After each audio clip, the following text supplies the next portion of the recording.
Hello बच्चों, good morning. कल वही स्लो के जो सम्स आपको दिए थे उसमें आपको जो डाउट है वो सॉल्व करके आज हम आगे वाली थियरी पढ़ेंगे। आगे आज आपको डेरिवेशन ऑफ चार्ल्स लॉ पढ़ना है, लेकिन उसके पहले दो डाउट्स को कवर किया जाए कि a balloon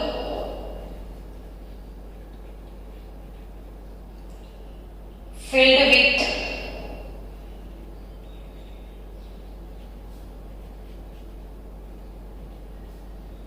an idle gas। Idle gas क्या है वो पीछे पूरा टॉपिक है, what is called idle gas. तो idle gas is taken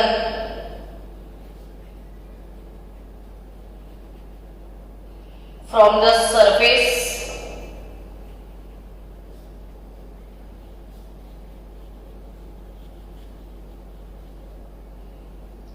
of the sea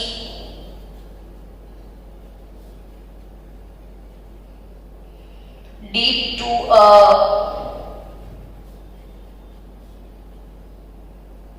depth of 100 meter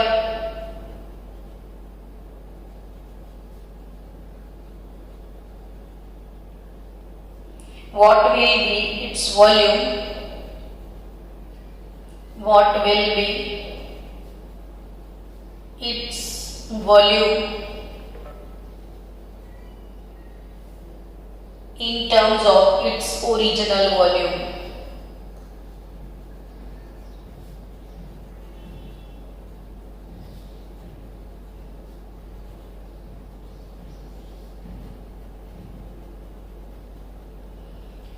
question लिखने से ऐसे क्वेश्चंस बार बार आपके दिमाग पे अगर हैमरिंग करते हैं तो आपको याद हो जाते हैं, इसलिए मैंने थोड़ा टाइम लिया क्वेश्चन लिखने में।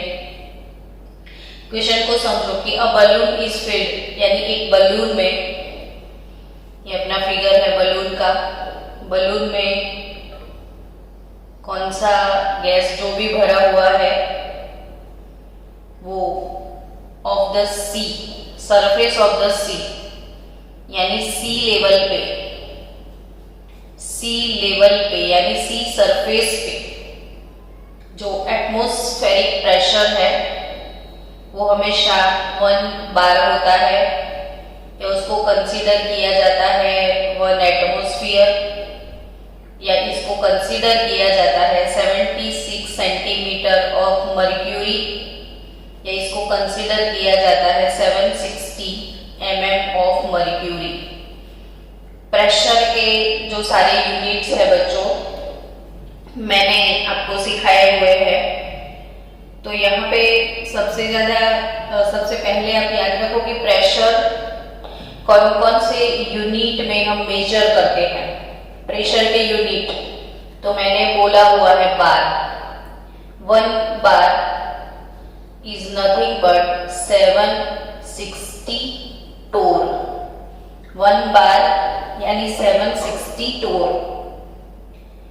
1 एटमॉस्फेयर यानी 760 मिलीमीटर में 760 होता है 1 एटमॉस्फेयर, और 1 बार 760 torr होता है।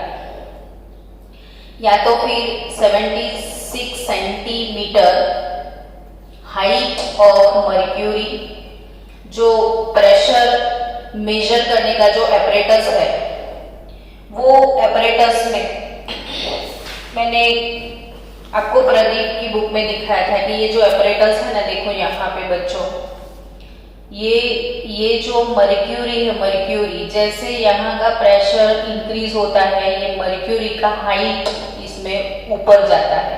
तो हाइट ऑफ मर्क्यूरी कितना है वो हम देखते हैं, जिसको हम प्रेशर बोलते हैं। तो generally height is nothing but length, है ना, और लेंथ का यूनिट जो है ऑब्वियसली लेंथ का यूनिट मीटर, सेंटीमीटर या मिलीमीटर में हो सकता है। तो it's 76 centimetre of height. Sea level पे जाके अगर ये एपरेटस आप रख दोगे तो सी लेवल पे एटमॉस्फेरिक प्रेशर जो है वो 76 सेंटीमीटर ऑफ मर्क्यूरी जितना होता है, जिसको हम 1 एटमॉस्फेयर या 1 बार बोलते हैं। ठीक है, अब बच्चों सी लेवल के प्रेशर की बात करें तो अभी बलून सी लेवल पे है तो उसका जो प्रेशर है वो 76 सेंटीमीटर ऑफ मर्क्यूरी होगा। फिर उसको डेप्थ में लेके गए, कितने मीटर तक लेके गए? डेप्थ में तो 100 मीटर तक लेके गए। तो P2 कितना होगा वो आपका क्वेश्चन है। ठीक है, लेकिन P1 जो है 76 सेंटीमीटर ऑफ मर्क्यूरी। तो फिजिक्स में आप पढ़ने वाले हो कि अगर हाइट अप डाउन होता है तो प्रेशर का फॉर्मूला है रो जी एच। एच माने हाइट, कितना डिस्टेंस है वो एच, जी ग्रेविटेशनल फोर्स। अब पानी में ग्रेविटेशनल फोर्स नहीं लगता है, और रो यानी डेंसिटी। रो यानी क्या? डेंसिटी इंटू हाइट यहाँ पे करना पड़ेगा, है ना। तो बच्चों डेंसिटी जो किसकी? तो मर्क्यूरी की डेंसिटी, और मर्क्यूरी की जो डेंसिटी है वो 13.6, मर्क्यूरी डेंसिटी 13.6 होता है इंटू अपना जो हाइट है सी लेवल पे वो 76 सेंटीमीटर है। तो 13.6 इंटू 76 कितना होता है? Calculator with 13.6 into 76,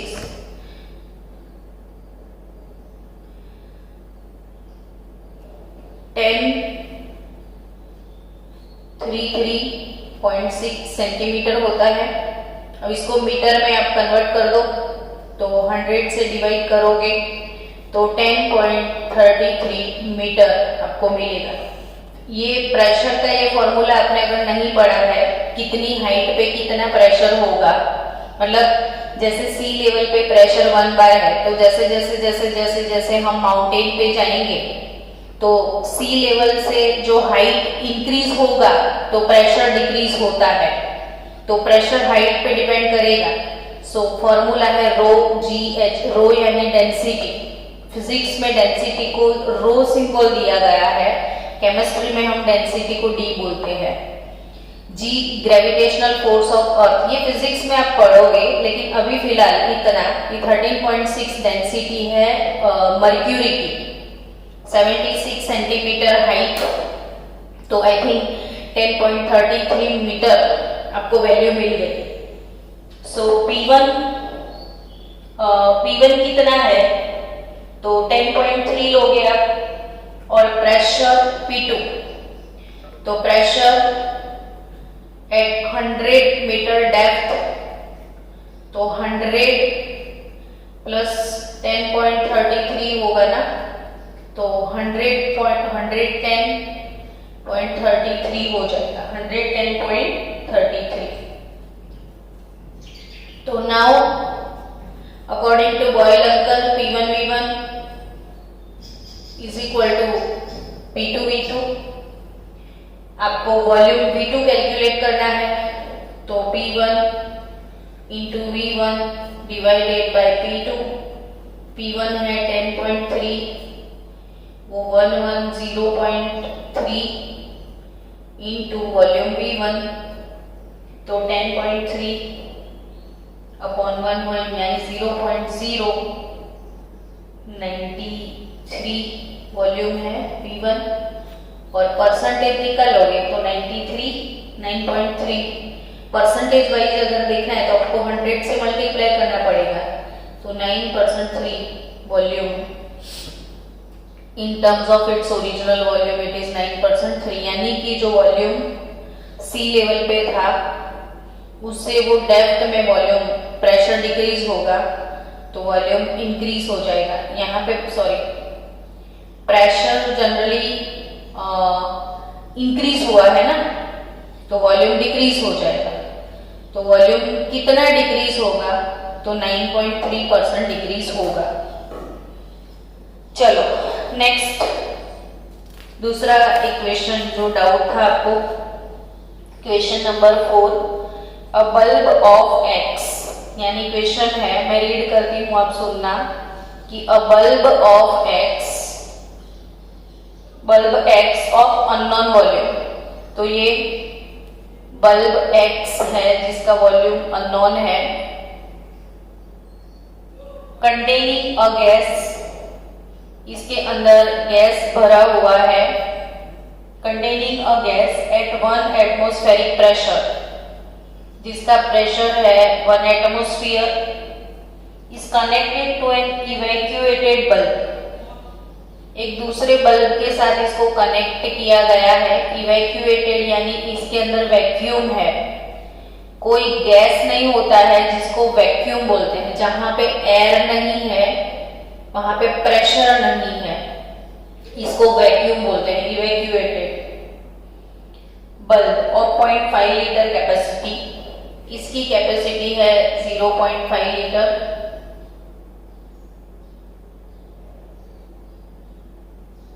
through a stopcock, ये स्टॉपकॉक है, and opening the stopcock the pressure in the whole system after some time was found to have a constant value, मतलब जब ये कॉक ओपन कर लिया, P1 यहाँ पे बच्चों पहले बिफोर ये स्टॉप को खोलने से पहले बिफोर प्रेशर कितना है 1 एटमॉस्फेयर है, और ये स्टॉप को खुलने के बाद जो प्रेशर मैनेज किया है वो कितना हो गया, 570 मिलीमीटर हो गया।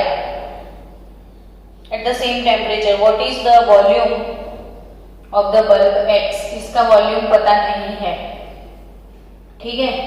चलो तो volume V1 we don't know, तो इट इज X सपोज कर लो, तो वॉल्यूम V2 कितना होगा, तो कॉक खोलने के बाद इसका वॉल्यूम X है, इसका 0.5 लीटर है, तो टोटल वॉल्यूम कितना हो जाएगा X प्लस 0.5, पहले प्रेशर 1 एटमॉस्फेयर था, अब प्रेशर 570 मिलीमीटर है, वॉल्यूम तो वैसे भी पता नहीं है, अननोन है, लेकिन ये 0.5 लीटर का है, तो कॉक खुलने के बाद X plus 0.5 total volume increase हो जाएगा।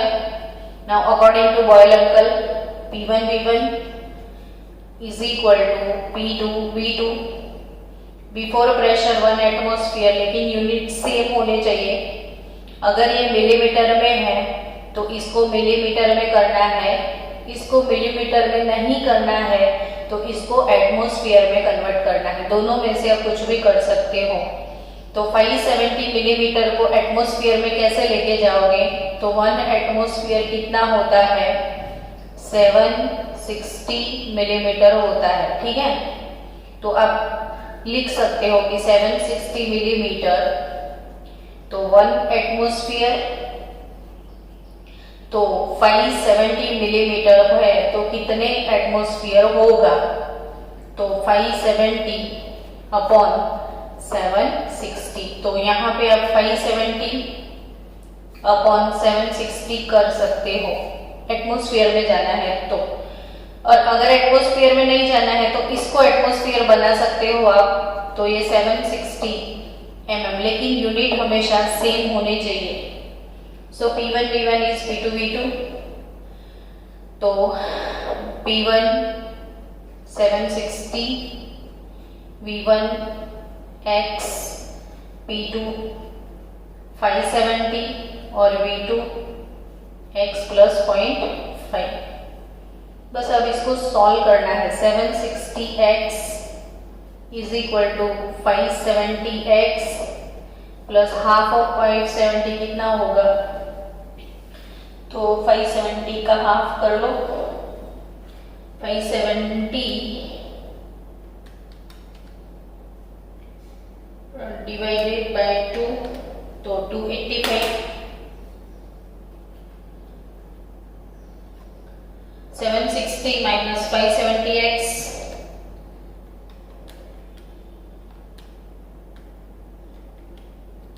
तो 190, ये इसको इधर ट्रांसफर करो तो 190X is 285. So x is nothing but 285 divided by 190, तो you will get 1.5. तो x का वैल्यू जो है आपका आंसर 1.5 लीटर होगा। ठीक है, चलो डाउट्स खत्म।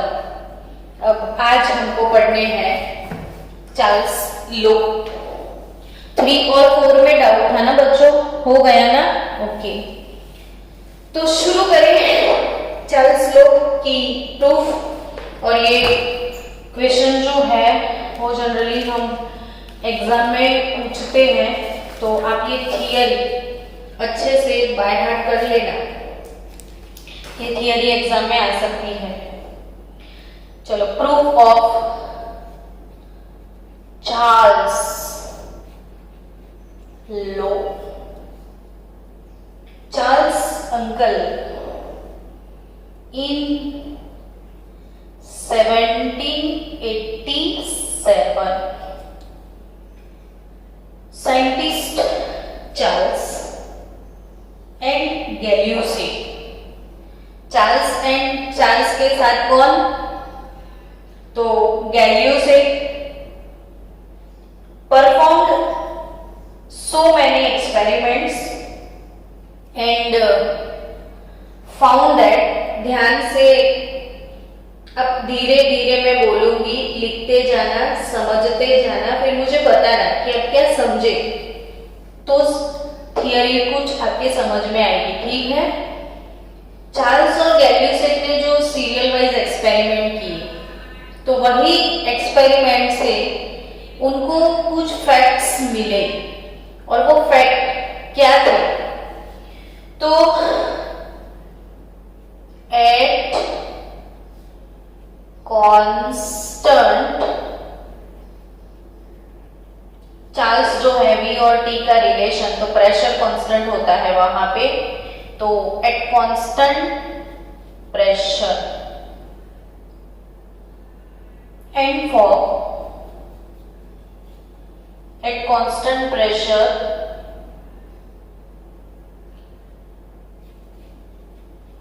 for fixed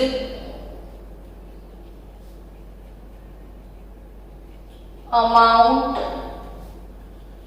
of gas, for fixed amount of gas, for fixed amount of gas, the change in volume, the change in volume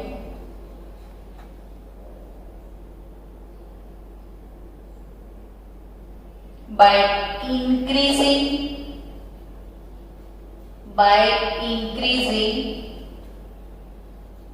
or decreasing, by increasing or decreasing 1 degree Celsius temperature is 1 over 273 of the original volume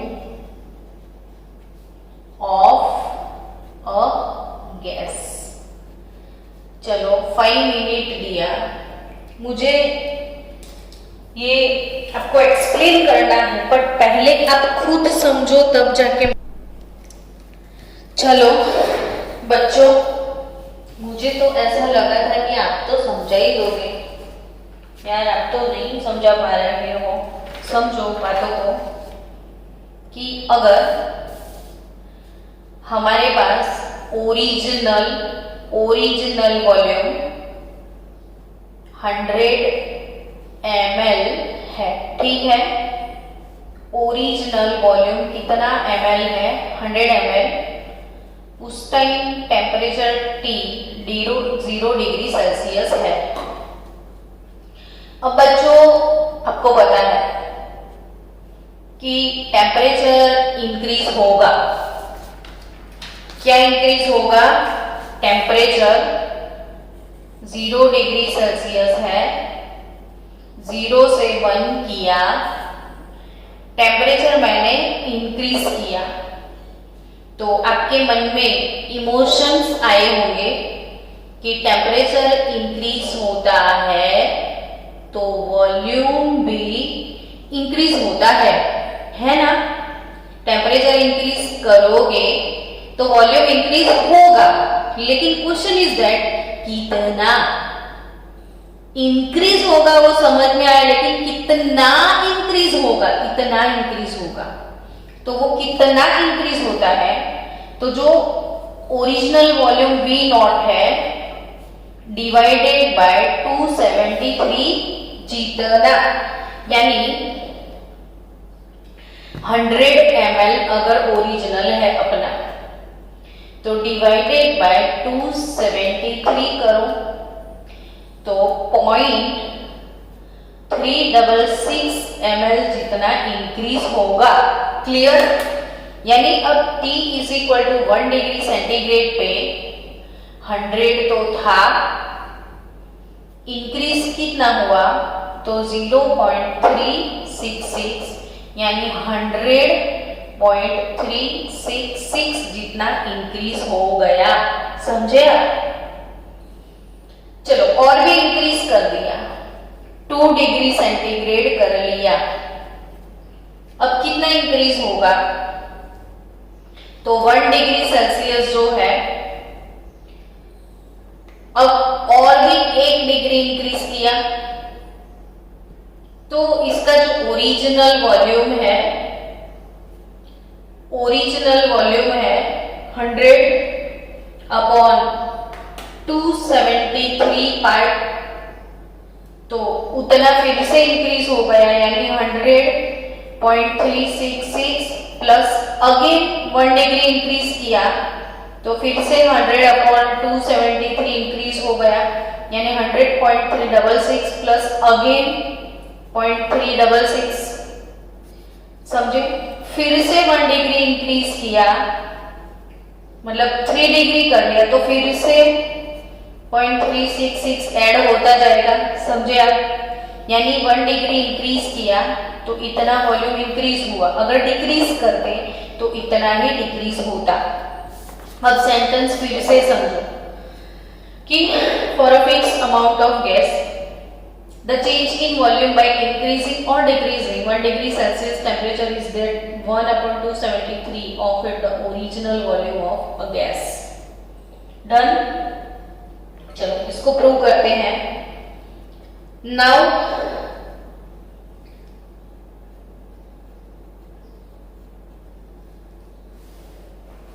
suppose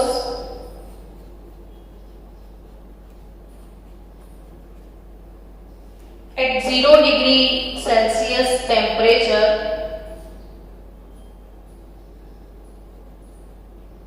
यानी T is equal to 0 degree Celsius temperature पे volume of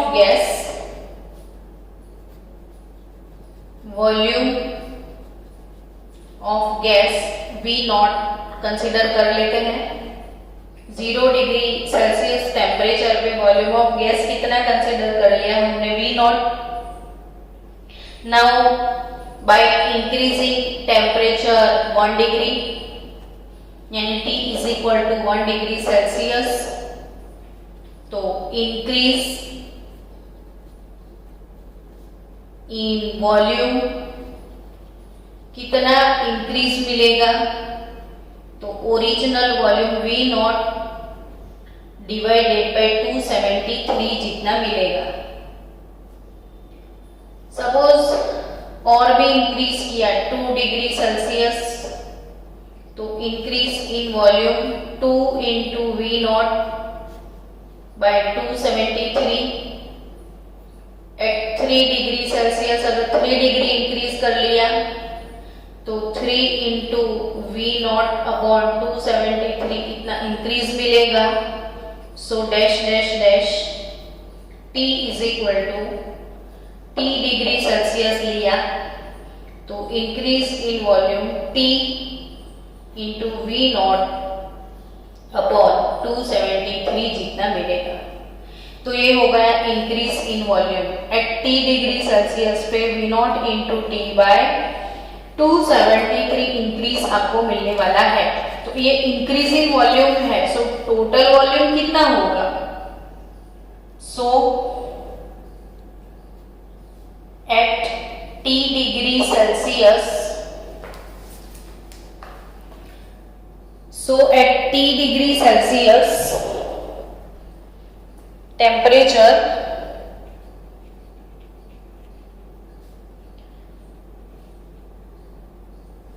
the volume of a gas V at T temperature Vt is nothing but its original temperature V naught plus increase in volume, sorry original volume, मैंने शायद temperature बोला, तो original volume V naught plus increase in volume V naught by T into 273। जो original है उतना तो है और जितना इंक्रीज हुआ है ये तो कुल मिला के T टेम्परेचर पे वॉल्यूम इतना होगा। So volume at T degree Celsius, volume at 0 degree Celsius common निकल सकता है V naught, तो 1 प्लस T बाय 273। So V T is equal to V naught, अब LCM निकाल दो तो 273 प्लस T अपॉन 273। आपको पता है कि T is equal to suppose 20 degree Celsius होता तो आप उसको केल्विन में कैसे कन्वर्ट करते? तो 20 प्लस 273 ऐसे लिखते ना, तो ये T प्लस 273, T 20 है तो 20 प्लस 273, तो T प्लस 273 क्या हुआ? एब्सोल्यूट टेम्परेचर हो गया। तो absolute temperature eight T degree Celsius, और ये 273 क्या होगा? तो 273 अगर ये 0 डिग्री सेल्सियस से शुरू किया था हमने प्रैक्टिकल, तो 0 डिग्री को केल्विन में करो तो 0 डिग्री प्लस 273 आंसर 273 ही होगा। तो again it is also absolute temperature at 0 degree, यानी कि Vt बाय Tt रीअरेंजमेंट करो तो V naught by T naught and so on. अगर V1 upon T1, V2 upon T2 ऐसा हम बोल सकते हैं। इसका मतलब ये हुआ कि V बाय T कांस्टेंट होता है, और V बाय T कांस्टेंट यानी K रख दो तो V is equal to K into T, तो it is nothing but V proportional to T। तो यहीं से चार्ल्स अंकल ने वॉल्यूम और टेम्परेचर का रिलेशन डिराइव किया। तो चार्ल्स का जो स्टेटमेंट है वो स्टेटमेंट हम लिख सकते हैं कि at constant pressure at constant pressure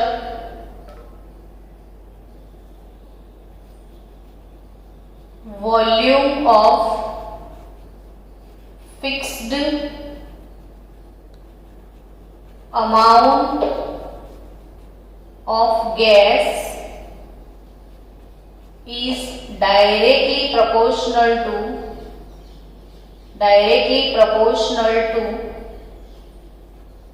its absolute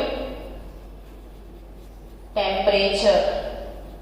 तो चार्ल्स अंकल का स्टेटमेंट मिल गया V प्रोपोर्शनल टू T, यानी कि at constant pressure volume of fixed amount of gas is directly proportional to its temperature. अब स्टूडेंट्स, जैसे Boyle graph हमने पढ़ा था, बॉयल्स का ग्राफ वेरिफिकेशन। तो जो ग्राफिकल वेरिफिकेशन था इसमें प्रेशर वर्सेस वॉल्यूम का ग्राफ प्लॉट किया था, जो कि कर्व शेप में था, और कर्व शेप में इसीलिए था कि वो इनवर्स रिलेशन में था और टेम्परेचर कांस्टेंट रहता था, इसीलिए इसको हम आइसोथर्म बोलते थे। तो generally what is isotherm, what is called isotherm? तो P versus V plot of Boyle is called isotherm. Now graphical verification of Charles uncle. तो V proportional to T direct relation है, और जब डायरेक्ट रिलेशन होता है तो ये जो V वॉल्यूम वर्सेस टेम्परेचर का प्लॉट हम निकालते हैं, और डायरेक्ट रिलेशन होता है तो हमेशा ऐसे स्ट्रेट लाइन मिलता है कि एक इंक्रीज होता है तो दूसरा भी इंक्रीज ही होता है। लेकिन जब एक इंक्रीज हुआ दूसरा इंक्रीज हुआ, डिफरेंट टेम्परेचर पे वॉल्यूम अगर मेजर किया जाए, फिर जो पॉइंट्स है उसको प्लॉट किया जाए तो एक स्ट्रेट लाइन मिलता है। प्रेशर रिमेन्स कांस्टेंट, और जब प्रेशर कांस्टेंट होता है, टेम्परेचर कांस्टेंट होता है तो आइसोथर्म बोलते हैं। प्रेशर कांस्टेंट होता है तो आइसोबार बोलते हैं।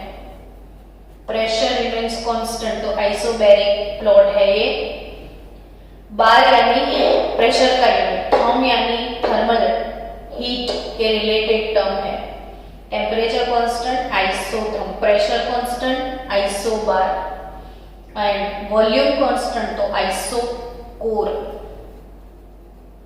वॉल्यूम अगर कांस्टेंट है तो वो आइसोकोरिक, आइसोकोर। तो ये चार्ल्स अंकल का वेरिफिकेशन। अब डिफरेंट प्रेशर पे अगर आप ग्राफ प्लॉट करोगे, सपोज आपने एक नहीं, दो नहीं, 3-4 प्लॉट ऐसे मिले, ये P1 प्रेशर पे है, ये P2 प्रेशर पे है, ये P3 प्रेशर पे है, ये P4 प्रेशर पे है, तो बच्चों इनमें हाईएस्ट प्रेशर कौन सा होगा वो सोचो। तो आपको क्वेश्चन ऐसे ही आएंगे कि अगर ये ग्राफ है तो what is the relation, what is the relation between P1, P2, P3 and P4। सोचो।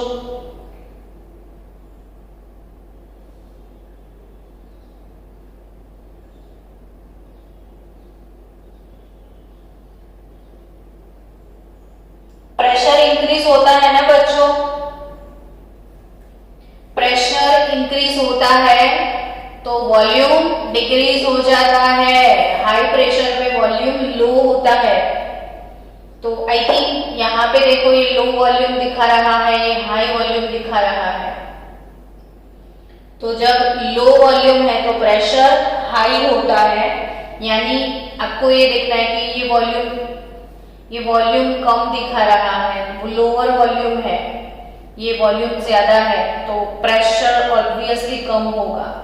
वॉल्यूम लेस है तो प्रेशर ज्यादा होगा। तो हाईएस्ट प्रेशर यहाँ पे P1 होगा। तो P1 highest pressure, P4 lowest pressure. तो क्वेश्चन ऐसे बनते हैं ग्राफ के ऊपर से। चलो एनीवे एक एग्जाम्पल सॉल्व करते हैं चार्ल्स अंकल के लिए। Now example dedicated to Mr. Charles Uncle at 127 degrees Celsius temperature, the volume of O2 gas, the volume of O2 gas is 3 liter. At which temperature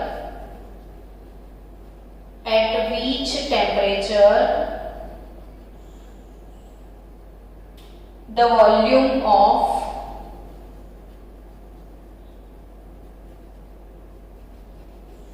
O2 gas, at which temperature the volume of O2 gas will be half. तो जल्दी से ये question solve करो, पहले आप लोग खुद solve करो। चलो, at 127 degree Celsius temperature volume of O2 gas, तो टेम्परेचर T1 127 डिग्री सेल्सियस, लेकिन एब्सोल्यूट टेम्परेचर ही चाहिए यहाँ पे, तो 127 प्लस 273 यानी कि 400 kelvin. Now volume V1 at T1 temperature volume will be 3 liter. So now T2 temperature, at which temperature the volume यानी टेम्परेचर कैलकुलेट करना है और वॉल्यूम V2 हाफ करना है यानी 1.5 litre. So guys, according to Charles' uncle, V1 upon T1 is equal to V2 upon T2. So V1 upon T1, V2 upon T2, तो T2 is nothing but, T2 को इधर parcel करो तो V2 T1 upon V1, V2 1.5, T1 400 upon 3 litre, तो 0.5 200 litre. ये 0.5 यानी half, तो 400 by 2 200 litre, sorry 200 litre कहाँ से आएगा? टेम्परेचर है ना, तो केल्विन आएगा।